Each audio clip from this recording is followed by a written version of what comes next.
शेतकऱ्याच्या हितासाठी, शेतकऱ्याला न्याय देण्यासाठी तुम्ही आपण सर्वजण इथे उपस्थित आहोत.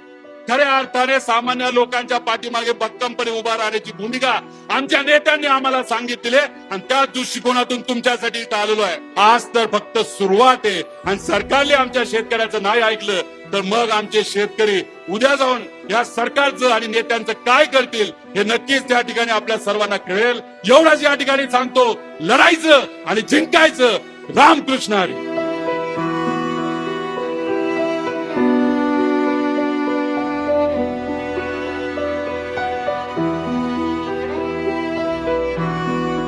या हुकुमशाही सरकारचा निषेध करण्यासाठी आम्ही आहोत. लासलगावला सुरुवात झाली, चांदगडला सुरुवात झाली, आता चांदवड वरून ही सुरुवात नाशिक मध्ये पोहोचली पाहिजे.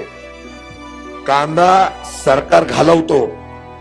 मी सर्व शेतकऱ्यांना सांगेल, हा प्रचार प्रत्येक बाजार समितीच्या शेतकऱ्यांमध्ये जाऊन द्या, इतक्या मोठ्याने जाऊन द्या.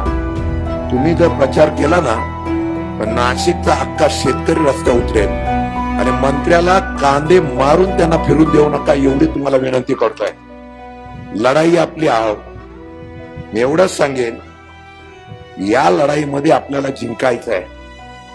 वेळ पडली तर मुंबईचं महामार्ग आणि मंत्रालय सुद्धा ठप्प करायचं नाशिकसाठी, असं धोरण आपण या ठिकाणी जाहीर करू.